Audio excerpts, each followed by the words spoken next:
Oui, Papa Antoine. Notre Dieu, notre Roi, notre Père, qui est aux cieux, que ton nom soit sanctifié encore ce matin, par la grâce, Seigneur, que tu nous as accordé de pouvoir nous rassembler pour parler de ta part. Seigneur, nous sommes là et nous te demandons de nous aider à pouvoir dispenser correctement l'enseignement dont tu as réservé pour ton peuple. Notre grand Dieu, nous savons que tu es le Dieu d'amour et tu feras tout pour ta gloire. Seigneur Jésus, je te confie l'orateur, ton serviteur, l'évangéliste Bata Folabi et son interprète.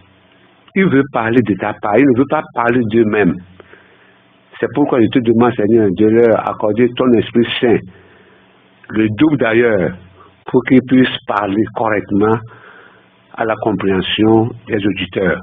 Seigneur, merci, tu l'as déjà fait, parce que ta parole ne sort pas sans avoir accompli les faits avant de pouvoir retourner auprès de toi. Tu le feras ce matin.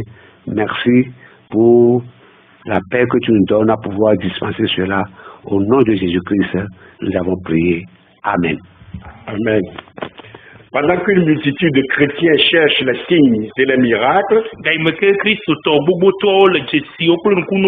recherchant des enseignants qui prêchent le leadership, le succès et la prospérité,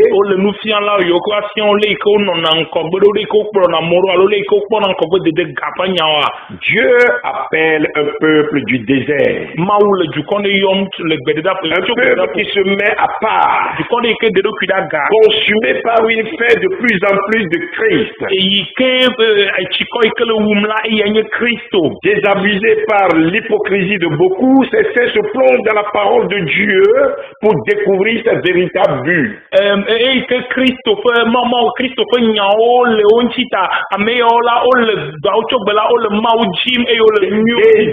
Désabusé par l'hypocrisie de beaucoup, certains se plongent dans la parole de Dieu pour découvrir sa véritable but.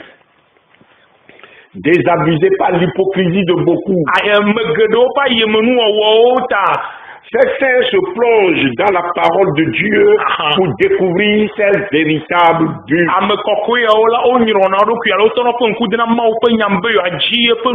Ils se disposent à entendre et à comprendre grâce au Saint-Esprit que la fin est proche.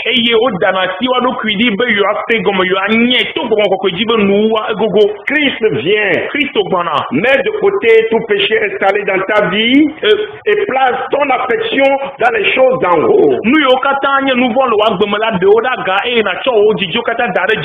Ne partage pas les rêves des hommes, mais prépare-toi à rencontrer ton Sauveur. C'est le moment. Cher ami auditeur, auditrice de l'émission, prépare-toi à la rencontre de ton Dieu. Mes bien-aimés frères et sœurs en Christ, recevez toutes les salutations de l'équipe de la rédaction du magazine Maranatha. Le buisson ardent à travers lequel Dieu parle encore aujourd'hui.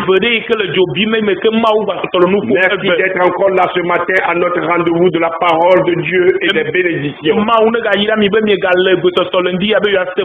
Merci à tous ceux qui ont compris l'utilité et l'importance de ce ministère de sentinelle. Prie pour nous inlassablement et nous vienne en aide. Que le Seigneur vous bénisse pour votre amour, pour votre obéissance à la voix du Saint-Esprit et pour le zèle qui brille en en vous pour l'avancement de son royaume. Je rends grâce au Seigneur qui vous a placé sur notre chemin pour nous accompagner dans ce ministère si délicat. Chers amis auditeurs, auditrices, soyez donc bénis. Encore béni, davantage béni. Dans Exode 33, verset 1 à 3, Dieu avait donné à Moïse une directive effrayante. Va, pars d'ici, toi et ton peuple que tu as fait sortir du pays d'Égypte. Monte vers le pays que j'ai juré de donner à Abraham, à Isaac et à Jacob en disant, je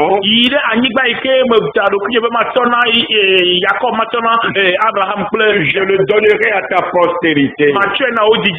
J'enverrai devant toi un ange et je chasserai devant toi les Cananéens, les Amoriens, les Essiens, les Périziens, les Réviens et les Jébusiens.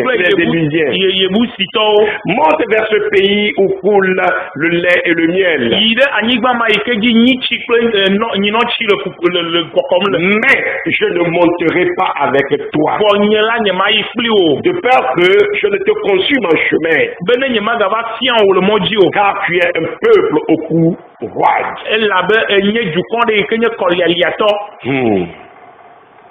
Sur le chemin de l'Exode, le peuple de Dieu était complètement hors de contrôle à cause de la convoitise et de l'idolâtrie.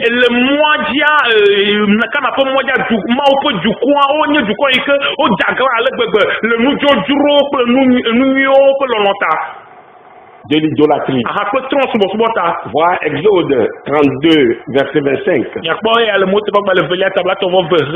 L'or était devenu leur Dieu, et tout ce qu'ils voulaient faire, c'était danser, jouer et suivre leurs appétits coupables.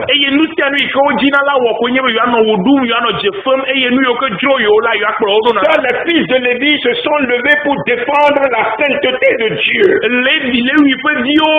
Pour ne pas les consumer, l'Éternel était parti du milieu d'eux, mais en leur disant toutefois, je vous donnerai ce que je vous ai promis.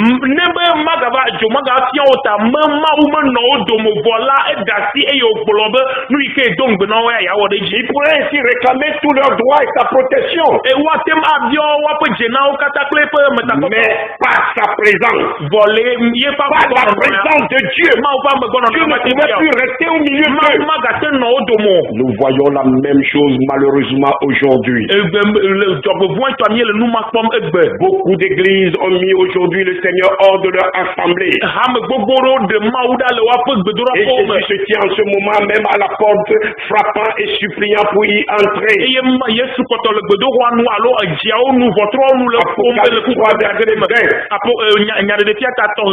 Un grand nombre de personnes parmi le peuple de Dieu avancent dans leur quête de ce qui leur avait et de ce qui leur a été promis, tout en passant à côté de la présence sainte et convaincante de Christ.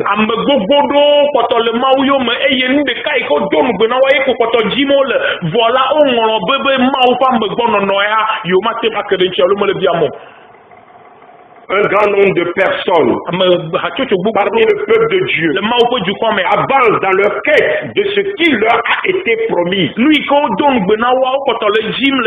tout en passant à côté de la présence sainte et convaincante de Christ, sans se soucier de plaire à celui qui a promis. Je crois que rien ne peut être pire que d'entendre Dieu dire, lève-toi et va dans un pays où coule le lait et le miel, mais je n'irai pas avec toi.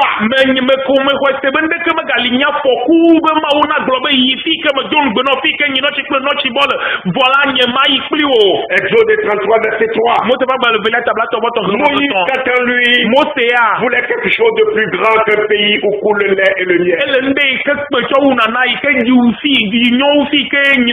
Il voulait connaître et expérimenter la présence du Seigneur. Mais maintenant, si j'ai trouvé grâce à tes yeux, fais-moi connaître tes voies. Alors je te connaîtrai et je trouverai encore grâce à tes yeux. Dit-il dans Exode 33, verset 13. Il n'est pas étonnant que ce précieux serviteur de Dieu ait convaincu sa génération.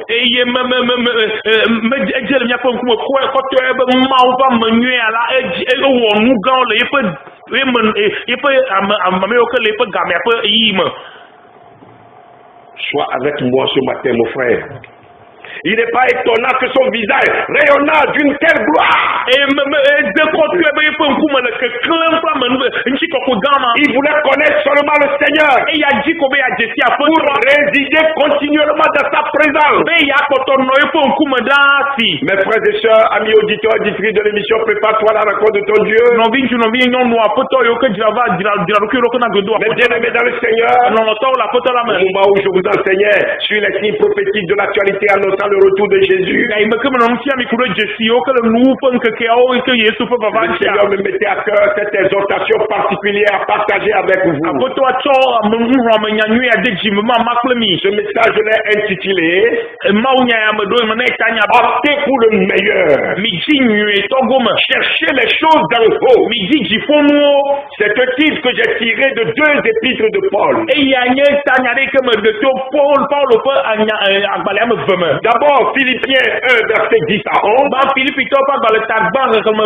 Paul nous dit ceci. Ce que je demande dans mes prières, c'est que votre amour augmente de plus en plus en connaissance et en pleine intelligence pour le discernement des choses les meilleures.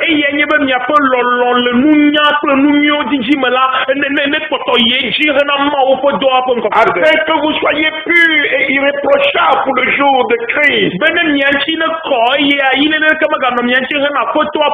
Rempli du fruit de justice qui est par Jésus-Christ à la gloire et à la louange de Dieu.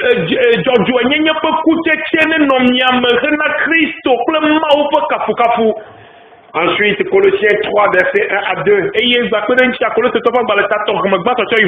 donc vous êtes ressuscités avec Christ, cherchez les choses d'en haut, où Christ est assis à la droite de Dieu.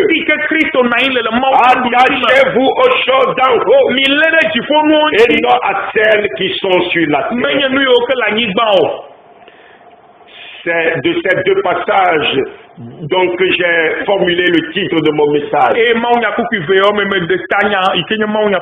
le passage qui va le plus nous intéresser et qui servira de toile de fond à notre message, c'est Philippiens 3, verset 1 à 11, que je vais me permettre de vous lire rapidement. J'espère que vous me suivez. Est-ce que vous me suivez? Philippiens 3, verset 1 à 11. Au reste, mes frères, réjouissez-vous dans le Seigneur. Je me lasse point de vous écrire les mêmes choses. Et pour vous, cela est salutaire.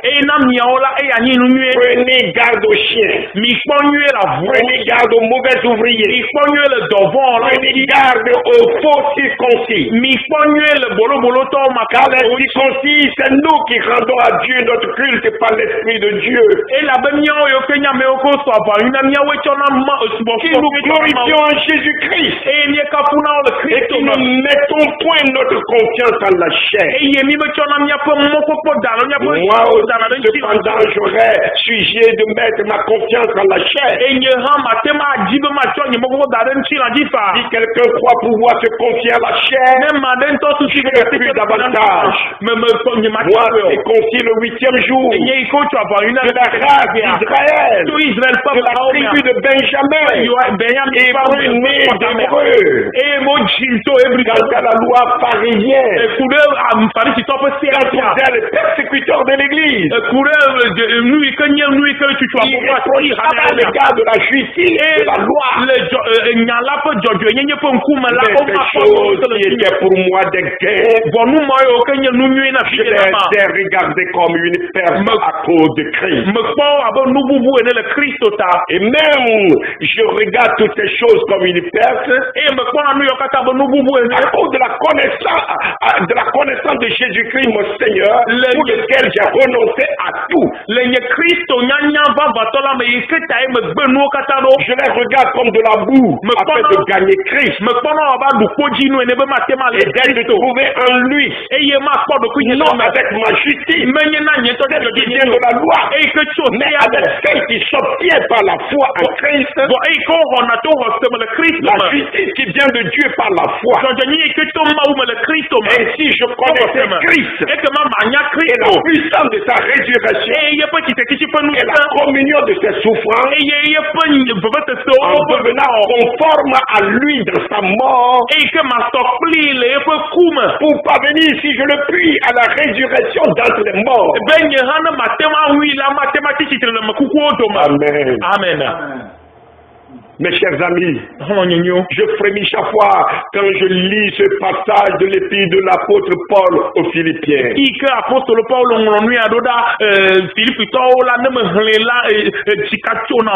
Cela me permet de revoir ma vie, de mieux l'orienter ou de la réorienter. Paul nous présente ici Jésus-Christ comme la raison suprême de la vie chrétienne. Si tu te dis chrétien ou chrétienne, mais que tu n'as pas encore gagné Christ, tu vis dans l'illusion. Gagner Christ, tu n'es pas pas en avant et confesser des lèvres Jésus-Christ comme ton Seigneur et sauveur personnel. Bien que cela soit nécessaire, ce n'est pas encore suffisant. Ce n'est pas encore gagné Christ. Gagner Christ, ce n'est pas non plus être membre d'une église donnée, payer régulièrement ta dîme et tes offrandes, participer à tous les programmes de l'église, faire des bonnes œuvres, évangéliser, etc. C'est bien plus que cela. C'est bien plus que cela, mon frère. L'apôtre Paul n'est pas fatigué de nous répéter ceci en nous mettant en garde. En nous mettant en garde contre les faux ouvriers, les charognards, les ravisseurs dans la vigne du Seigneur qui enseignent aujourd'hui un autre évangile. Et qui nous présente un autre Jésus. Ils sont très nombreux aujourd'hui à introduire et à entretenir un feu étranger et des coloquins sauvages au sein du corps de Christ.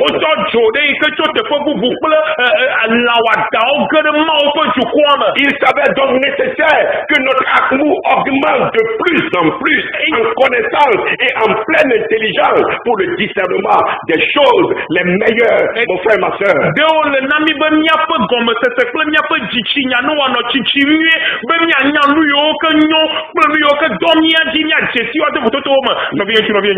Voyez-vous, la raison suprême de la vie chrétienne pour l'apôtre Paul, c'est la connaissance de Christ.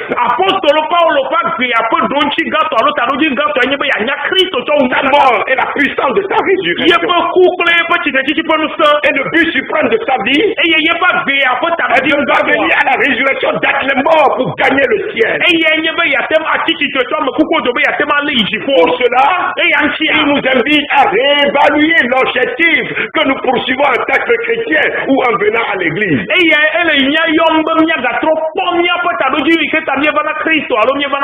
Est-ce pour améliorer notre vie sur cette terre que nous sommes chrétiens?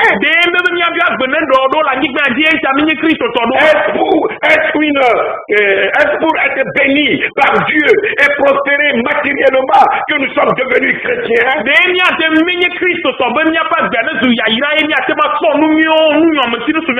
Est-ce une couverture pour bien mener une vie d'hypocrisie? Ou bien est-ce pour bien connaître Christ? Bien suivre Christ. Avoir le regard sur Christ. Gagner Christ. Et prendre part à l'enlèvement lorsque la trompette de l'archange sonnera. Et nous sommes devenus chrétiens.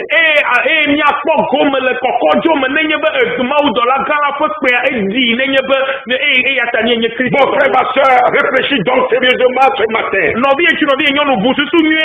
L'archange est sur le point de sonner la trompette.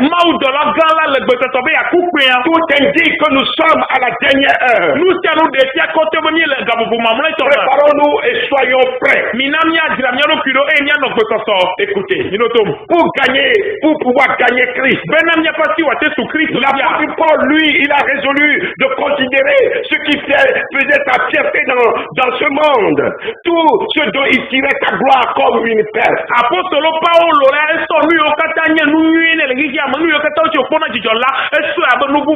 Oui, tout abandonné. À cause de quelque chose de plus précieux. Un trésor inestimable. Et ce trésor, c'est Christ et son royaume. Voyez-vous, dans ce texte ici, l'apôtre Paul utilise le passé composé et pas le présent. Mais ces choses qui étaient pour moi des gains,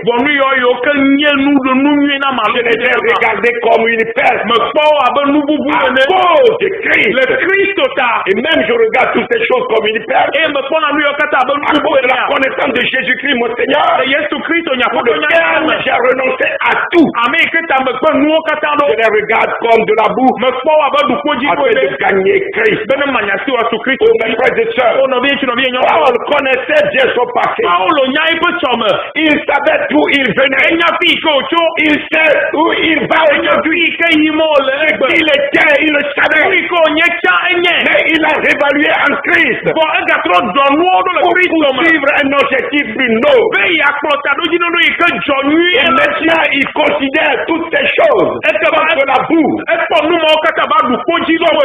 Comme de la boue. Mon frère, ma soeur, essayons de voir ce qui faisait sa fierté. Beaucoup déjà disent il est une nouvelle créature. Les choses anciennes sont passées. Mais ils n'ont pas fait un trait sur le passé. Paul n'a pas tout dit ici. Il n'a énuméré que quelques-uns des privilèges qu'il avait avant de rencontrer Jésus sur le chemin de Damas.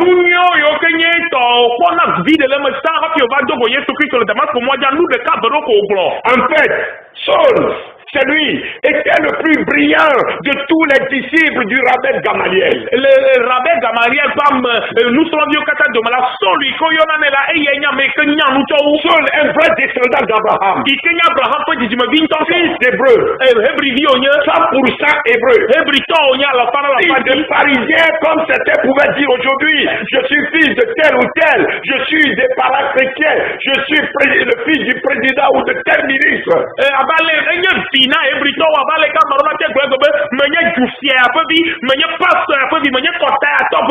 Je suis togolais 100%. Et puis après. Et ils en sont fiers. Paul circoncis le 8e jour conformément aux coutumes juives.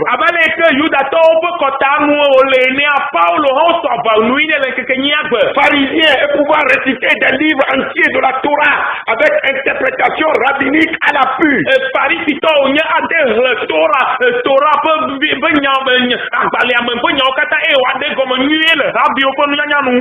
Saul, le grand théologien, un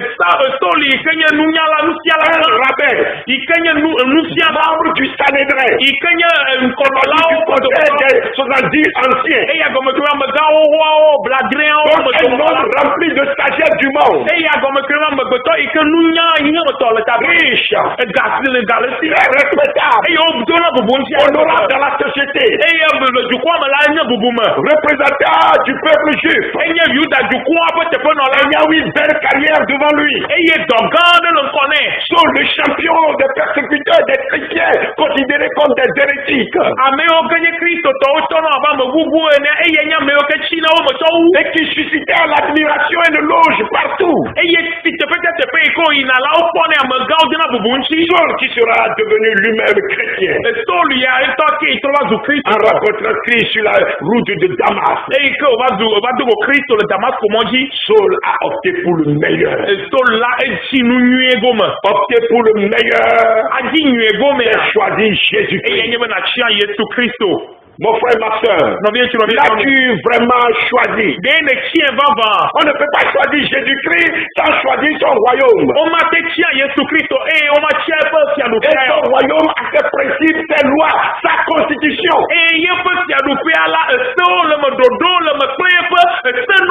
On ne peut pas choisir Jésus-Christ sans opter pour le ciel en cherchant et en s'attachant aux choses d'en haut, mes frères. Si jamais homme a jeté aux orties une carrière ecclésiastique en s'accrochant à Jésus, compromettant ainsi un parcours qui lui aurait rapporté la gloire dans le monde de l'orthodoxie juive, à cette époque-là, c'est bien Paul.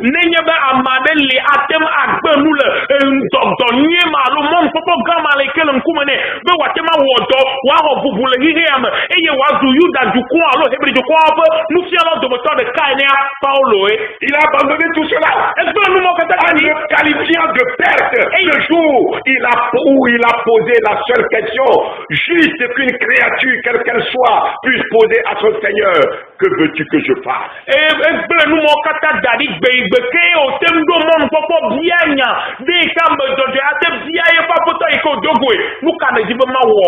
Saul avait bien compris que toutes ces choses l'avaient empêché à connaître Dieu et à l'adorer en esprit et en vérité.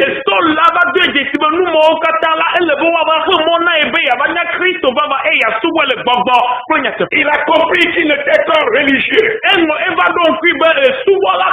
légaliste, orgueilleux et perdu.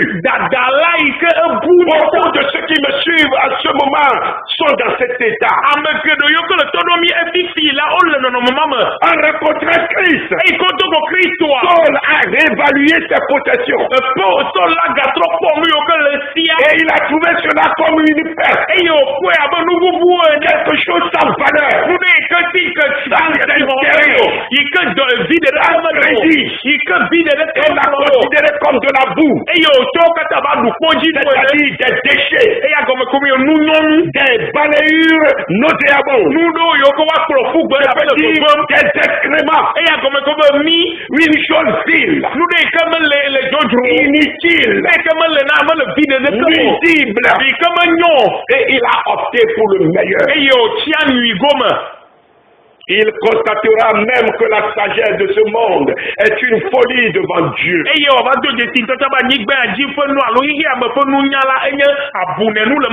a eu alors tellement honte de son passé qu'il changea son nom Saul en Paul, c'est-à-dire un homme nouveau. Les choses anciennes sont passées, toutes choses sont devenues nouvelles. Amen.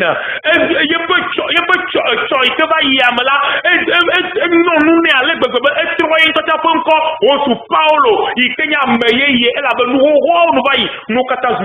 vous prie de lire la parabole du pharisien et du publicain dans Luc 18, verset 9-14.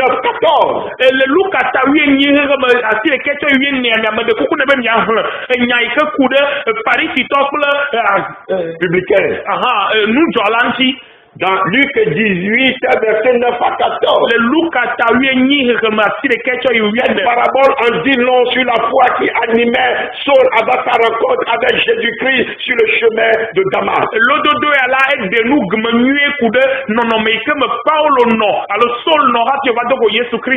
C'était une présomption et non la foi. Paul était quelqu'un qui s'appuyait bien sur la chair avant combat ta rencontre avec Christ. Il s'appuyait sur ses diplômes, sur ses capacités intellectuelles, matérielles, financières, sur son titre, sur sa fonction, sur sa position dans la société, et dans le judaïsme, sur ses propres, sur ses réalisations. Il mettait sa confiance dans les rituels et cérémonies religieuses, dans les bonnes œuvres, et avait une propre justice qui le rendrait très orgueilleux et fier de lui-même. Et il croyait pourtant servir Dieu. Paul s'appuyait sur sa chair. Mais devant Dieu, la chair dans son entier, toute la chair est condamnée. C'est un jour béni que le jour où vous réaliserez qu'il n'y a rien de bon dans votre chair.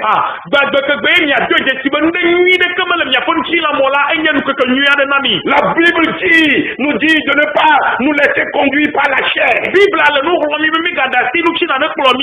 La chair n'est jamais satisfaite. Vous la nourrissez, vous lui donnez quelque chose, mais elle en veut toujours. Encore et encore. Jusque dans la vie de l'apôtre Paul, avant qu'il ne connaisse le Seigneur, quelle confiance avait-il dans sa chair? Parce qu'il y avait tant de bien dans celle-ci. Dans Philippiens 3, il dit, je suis né israélite de la tribu de Benjamin, circoncis le 8e jour, et levé en tant que pharisien, de parisien, irréprochable, selon la justice de la loi.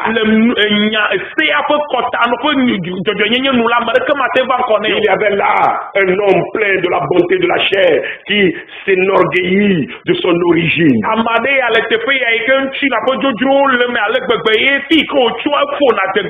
Il est né israélite, le peuple élu de Dieu. Il est né de la tribu de Benjamin. Pourquoi se vante-t-il d'appartenir à la tribu de Benjamin? Lorsque les 10 tribus se sont séparées, Benjamin a persévéré avec Judas. Benjamin ne s'est jamais séparé de Judas. On dit qu'il a été circoncis le 8e jour. Parce que Dieu a dit à Abraham que tous les hommes doivent être circoncis le 8e jour. Ismaël a été circoncis lorsqu'il avait 13 ans. Abraham lui-même a été circoncis lorsqu'il avait 86 ans. La circoncision, mes frères, c'est le signe de l'alliance avec Dieu. Elle donne le droit à la propriété. Saul a donc été circoncis le 8e jour. Il a été élevé en tant que pharisien. La fête des pharisiens, la plus prise de toutes les sectes. Et selon la lettre de la loi, il était irréprochable. Vous savez, mes frères et sœurs, la nourriture. Oh, Saul avait tellement de bien dans sa chair. Et pourtant, à cette époque, il était persécuteur des disciples de Jésus-Christ. Il a lui-même reconnu plus tard, dans sa première lettre à Timothée, qu'il était un persécuteur.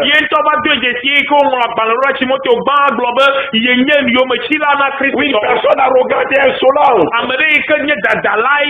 Le premier de tous les pécheurs. Mais au début, il ne savait pas cela. Oh, combien il dépendait du bien de sa chair. Et combien il a péché péché contre Dieu jusqu'à ce que Dieu le rencontre sur le chemin de Damas.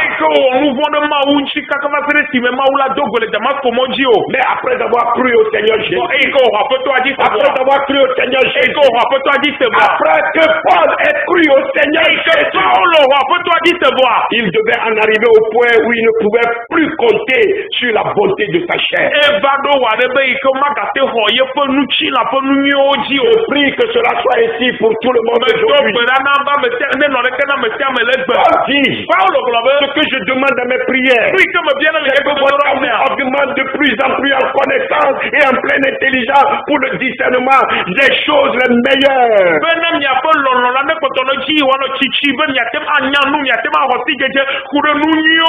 Afin que vous soyez purs et irréprochables pour le jour de Christ. Remplis du fruit de justice qui est par Jésus-Christ à la gloire et à la louange de Dieu. Mes frères et sœurs, dans la foi, arrêtez, écoutez, aspirons aux choses d'en haut. Tout ce pourquoi nous nous battons, tout ce pourquoi nous combattons acharnement. Un jour nous le laisserons derrière, lorsque pour toujours nos paupières vont se fermer et quand le propriétaire de notre souffle nous le redemandera.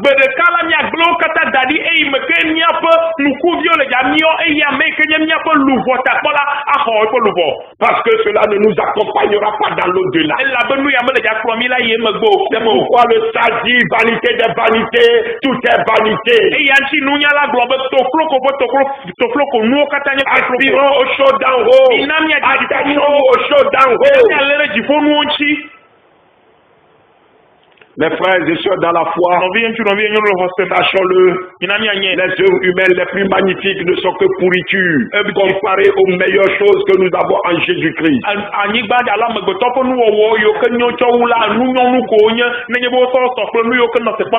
Elles ne sont que déchets comparées au niveau de perfection que Dieu exige et nous rend capables d'atteindre en Jésus-Christ.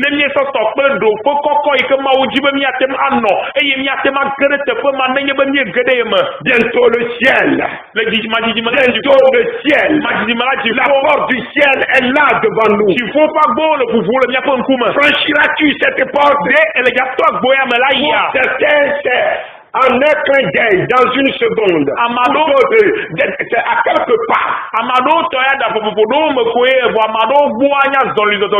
Franchiras-tu cette porte? La grande question qui se pose à chacun de nous ce matin, mes frères et sœurs, la voici. Depuis que tu as reçu Jésus-Christ comme ton Seigneur et Sauveur personnel, qu'est-ce que tu as abandonné pour lui? Est-ce que tu t'es totalement abandonné à lui? As-tu renoncé à ton moi? As-tu au moins abandonné une fois pour toutes les péchés? Je dirais le péché. Une chose est sûre, on est toujours esclave de quelqu'un ou de quelque chose.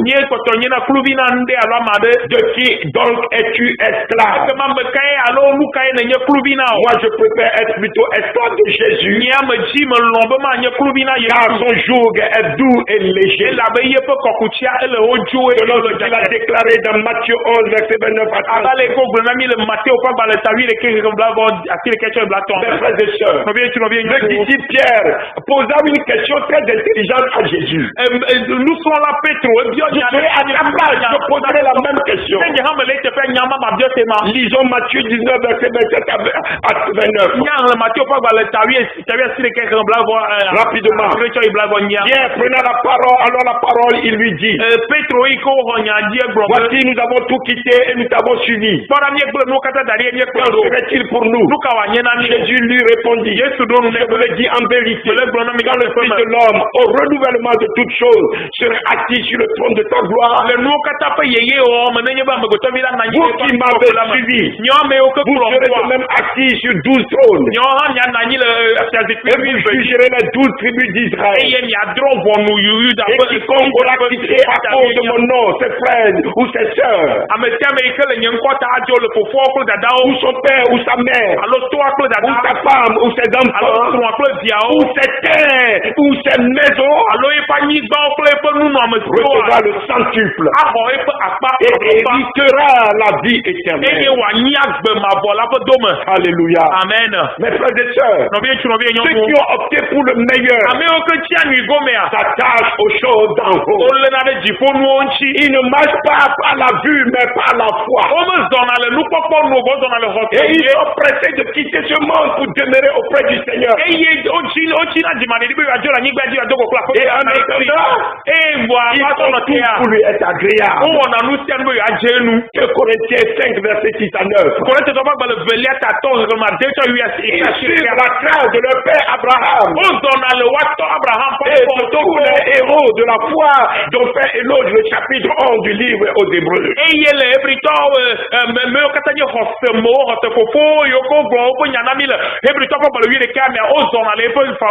Comme il est écrit, c'est pas la foi qu'Abraham, lors de sa vocation au pays, est parti pour un lieu qu'il devait recevoir en héritage.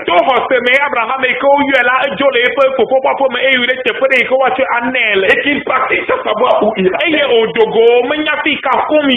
C'est pas la foi qu'il veut s'établir dans la terre promise comme dans une terre étrangère.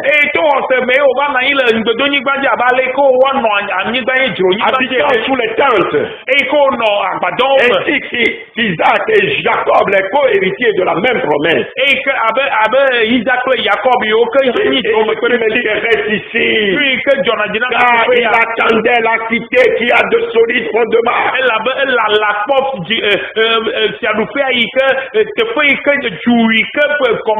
Celle dont Dieu est l'architecte et le constructeur. Hébreux 11, verset 8 à 10. Mon frère ou ma soeur, es-tu toi aussi dans l'attente de cette merveilleuse et glorieuse cité? Il est aussi dit, souvenez-vous des premiers jours où, après avoir été éclairé, vous avez soutenu un grand combat au milieu des souffrances. Vous avez été éclairé. Vous avez soutenu un grand combat au milieu des souffrances.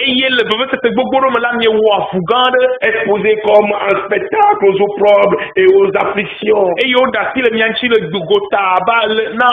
de l'autre, vous associez à ceux dont la position étant la même. En effet, vous avez eu de la compassion pour les prisonniers. Vous avez accepté avec joie l'enlèvement de vos biens, sachant que vous avez des biens meilleurs et qui durent toujours.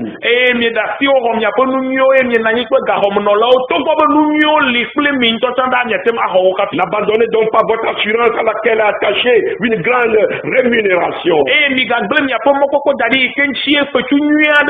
Car vous avez besoin de persévérance afin qu'avoir accompli la volonté de Dieu, vous obtenez ce qui est promis.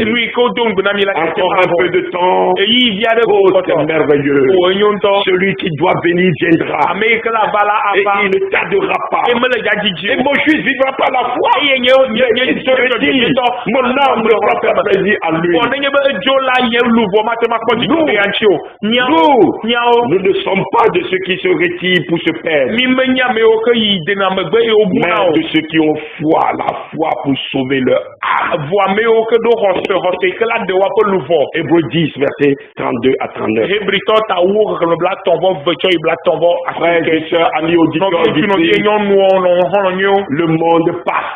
Et sa convoitise aussi. Mais celui qui fait la volonté de Dieu demeure éternellement. 1 Jean 2, verset 17.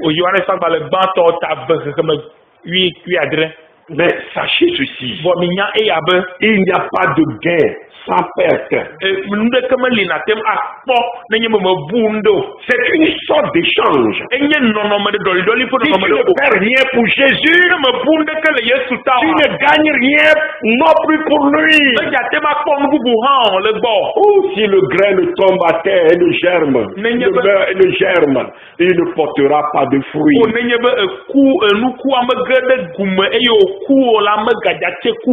Depuis que tu es chrétien, tu as renoncé à quoi? Ce à quoi tu as renoncé, tu dois désormais le regarder comme de la boue, désespérément pour éviter d'être tenté de le reprendre comme un chien qui retourne à ses propres vomissures.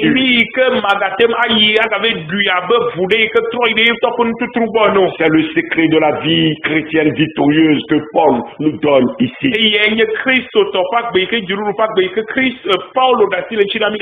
Qu'est-ce qu'une personne normale peut faire avec des excréments?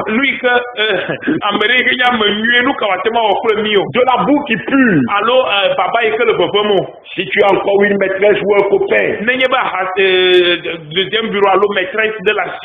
je te demande ce matin d'écrire sur son nom la boue extrêmement à jeter.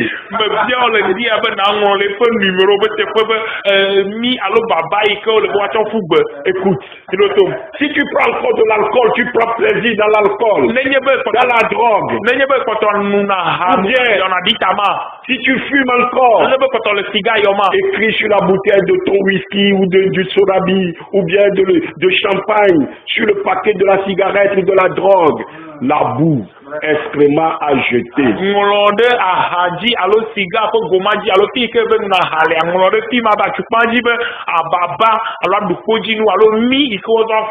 La boue, on la terre. Les excréments, on les enterre. Et on ne les déterre plus. On les déterre plus. Ça. Et on n'en fait pas non plus un recyclage.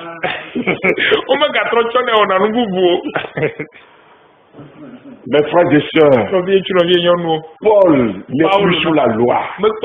Qu'on ne nous mette pas sous la loi. La loi, c'est la chair. La loi ne peut pas sauver. La loi n'est qu'un pédagogue, un maître d'école qui nous conduit à Christ pour avoir la grâce de Dieu pour être sauvé.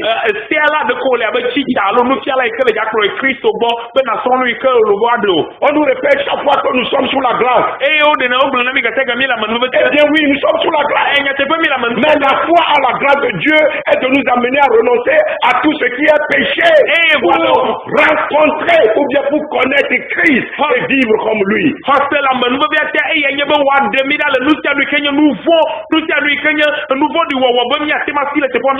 La grâce nous permet de dominer le péché et de vivre comme un saint. Mes frères et sœurs, la vraie connaissance de Dieu est différente de la connaissance intellectuelle, de la connaissance académique, de la connaissance philosophique, de la connaissance mystique ou religieuse. La vraie connaissance, c'est avoir la révélation de Jésus comme Dieu, comme le logo et le réma, comme le chemin, la vérité, la vie, et de laisser conduire par lui pour se prendre à lui. C'est-à-dire avoir la même identité que lui, le ressembler. On peut avoir son doctorat en théologie, sa maîtrise, sa licence dans une prestigieuse école biblique, que ce soit au Togo ou aux États-Unis ou bien au Canada, mais finir sa vie en enfer. J'ai bien vu beaucoup qui ont des diplômes de théologie et ils s'en organisent, mais leur vie ne reflète pas pour autant Christ. C'est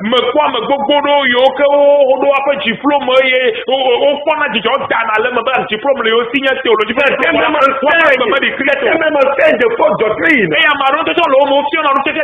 beaucoup seront très surpris. Seront très surpris. Et je vous assure, ce n'est pas un jugement. Mais je vous dis ce matin que beaucoup de vos pasteurs vont se retrouver en enfer s'ils ne se repentent pas et changent de voie.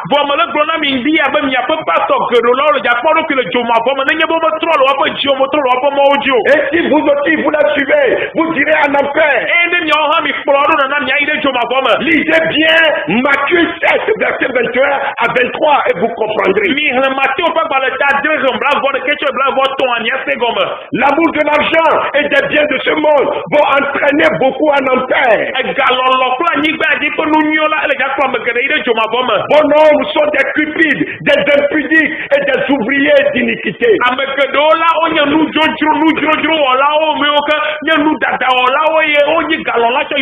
À cause de la vérité que j'annonce, je suis devenu leur ennemi.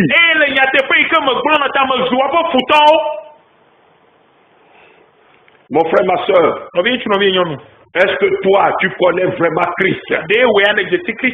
Est-ce que tu reflètes réellement Christ? Si nous le connaissons vraiment, nous verrons à quel point notre vie spirituelle se trouve paralysée parce que nous sommes incapables de nous élever au-dessus de notre vision tronquée de Christ.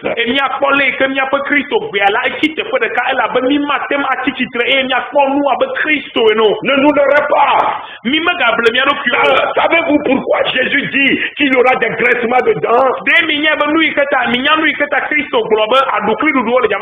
Frères et sœurs, nous devons constamment réévaluer notre vie chrétienne. Mon frère, ma soeur, la révélation de la personne du Seigneur ne peut nous être donnée que si nous nous donnons totalement, sans réserve à lui.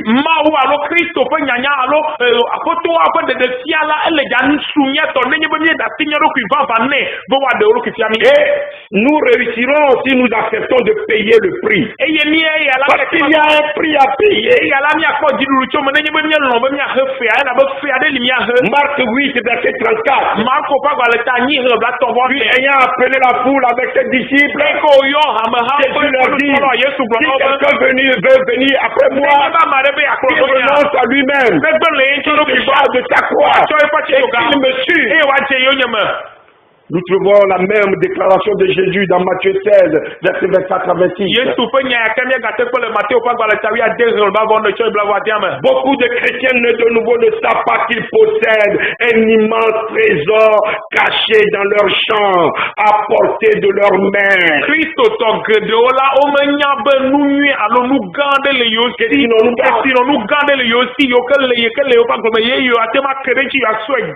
N'est-ce pas une bonne nouvelle lorsqu'on apprend qu'il y a un trésor dans un champ qu'on possède?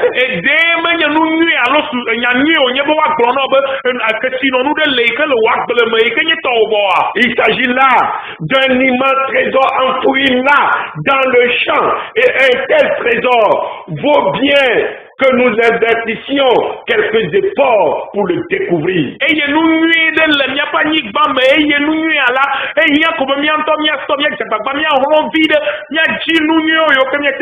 Matthieu 16, verset 44. Le royaume des cieux est semblable à un trésor caché dans un champ. L'homme qui l'a trouvé le cache, et dans sa joie il va vendre tout ce qu'il a et achète ce champ.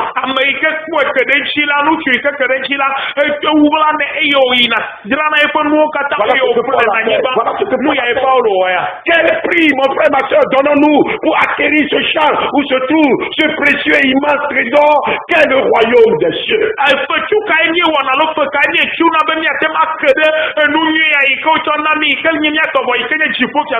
Quel effort donnons-nous ensuite pour découvrir ce trésor?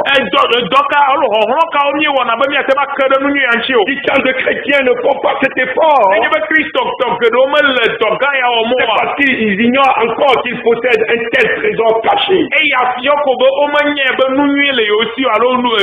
Le simple fait de savoir avec certitude qu'il y a un trésor dans notre champ devait nous motiver à tout faire, à payer n'importe quel prix, à fouiller le champ avec ardeur, jusqu'à ce que nous l'ayons découvert.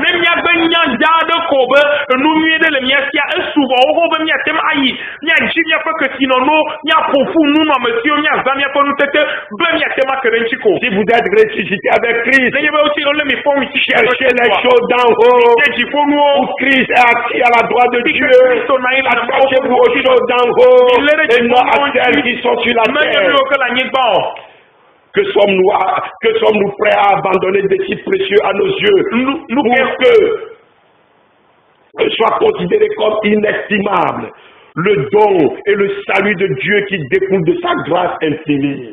Nous kenyi nous me style mia si mia lombe mia bu alo mia da style nchi be mia tema que de ma ou fo nous ngododo gan akle pa mon be gan. Mon frère, ma soeur, si besoin il y a, es-tu prêt à renoncer à ta carrière pour Jésus? Nenye be hia ba ba de le gototo bi akle fo do dari na à ton emploi, de na glo do dari wo do ko wo à ta position, wo do ko à ta richesse, à tes biens, et même à ta vie pour Christ. Il veut l'exclusivité de ton cœur. Il veut l'exclusivité de ton cœur. Lui et rien. Il veut la première place. Occuper tout ton cœur. Toute ta pensée. Es-tu prêt à renoncer à tout pour lui? Réfléchis bien ce matin. C'est le Dieu d'espérance qui nous donne de choisir. De croire à son plan merveilleux. De nous conformer à tes vues, à ta volonté souveraine, et même d'avoir les mêmes sentiments que lui. En recherchant son intimité, sa proximité, celle du Père, on abandonne toute directive de notre part.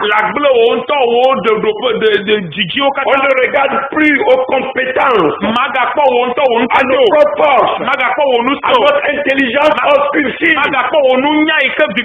mais à ce que notre Père Céleste, le Créateur de tout, tient dans sa main le temps et les circonstances pour qu'enfin se réalise ce que notre cœur désire. Car on fait de Dieu nos délices, c'est-à-dire qu'on se conforme à sa volonté. Sans cela, tout est néant. Vanité. Mourir à soi-même pour renaître nouvellement en Christ. C'est passer le Jourdain. Le baptême est l'affirmation de ce passage des ténèbres à l'admirable lumière de notre mort à la vie.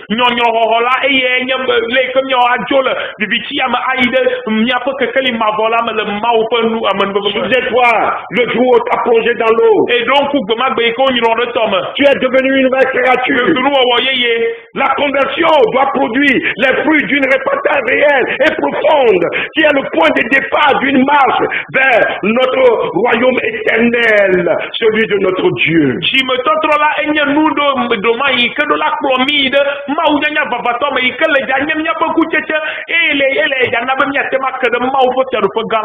Lui, le roi des rois, le Seigneur des seigneurs. Oui, donnons-lui gloire à tout moment par notre vie au quotidien. Un jour, bientôt, nous le verrons face à face.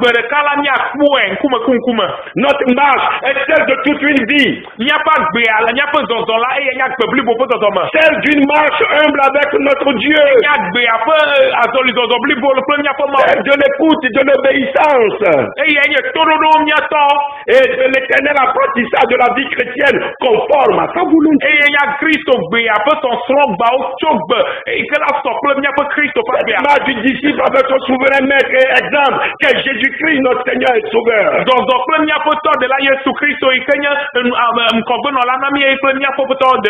Et cette marche, c'est notre mort complète à la chair. Au travers d'une compréhension complète et profonde de l'œuvre de la croix. C'est une marche, une vie de sanctification génération. Jusqu'au son de la trompette. Sommes-nous prêts à accomplir tous les efforts par la foi? En comptant sur la grâce de Dieu. Sommes-nous vraiment déterminés? Mon frère, ma soeur, n'oublions pas que le Seigneur est toujours là. En nous, pour nous réconforter, pour nous consoler, pour nous soutenir. Mon frère, le trésor est à nous. À notre Dieu et Père soit toute la gloire dans le nom de son Fils Jésus-Christ, notre Sauveur et Seigneur. Mes frères, fidèles auditeurs, auditrices, je ne peux pas terminer cette émission sans poser cette question aussi importante. J'ai parlé de tout abandonner, de tout renoncer. Où va aujourd'hui ton argent maintenant que tu es en Christ? Comment dépenses-tu ce que Dieu te fait gagner? Dieu t'a affranchi de la servitude de Satan et des forces des ténèbres. Tu ne fréquentes plus les bars et les boîtes de nuit. Tu ne fumes plus. Tu ne te livres plus aux plaisirs mondains. Tu ne vas plus consulter les charlatans aujourd'hui. Aujourd'hui que Dieu te bénisse. Mais alors, que fais-tu avec cet argent que Dieu te permet d'économiser? Le dépenses-tu toujours pour toi-même d'une manière égoïste et cupide, en emmagasinant les biens de ce monde alors que l'œuvre de Dieu est en souffrance?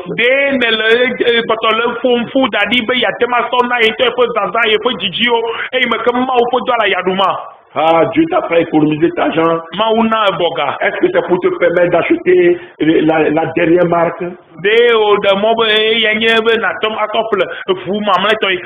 Construire des maisons sur des maisons. Acheter des voitures sur des voitures. Ou bien,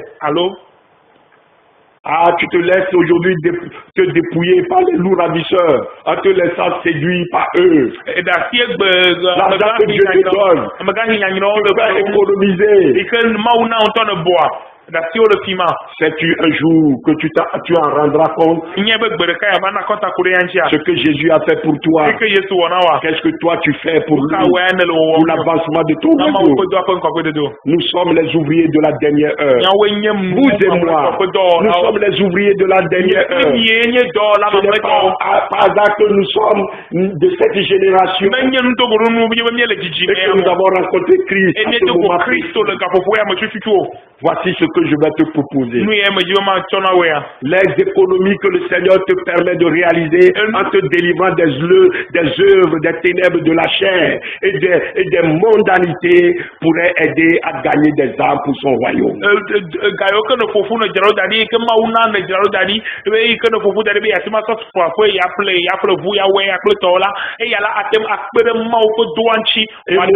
Et moi je vous dis une chose.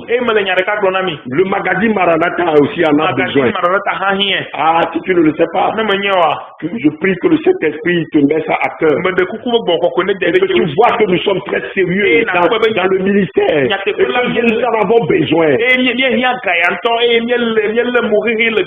Nous faisons la promesse. Vous nous connaissez. Vous savez comment nous vivons. Nous ne savons même pas où dormir, où poser nos têtes. Nous ne pensons pas à acheter un terrain, à construire, même pas une église. Notre but, c'est gagner des âmes, les affaiblir en Christ, les aider à croître spirituellement. Notre but, c'est de vous soutenir spirituellement. Le magazine Maranatha en a besoin. Que le Seigneur vous bénisse. Mon frère, ma soeur, oui, je voudrais terminer aussi en disant que le samedi passé, certaines personnes ont envoyé des contributions sur Flouze. Et ils ont reçu le message, désolé, ça ne peut pas aller, parce que Flouze nous permet d'avoir seulement la réception de 2, c'est-à-dire 2 fois seulement ouais, par jour. Donc, si vous avez ce message, allez, vous connaissez Timoni, allez sur Timoni, ou bien laissez le jour là va passer dans les autres jours de la semaine, vous pouvez nous envoyer vos contributions.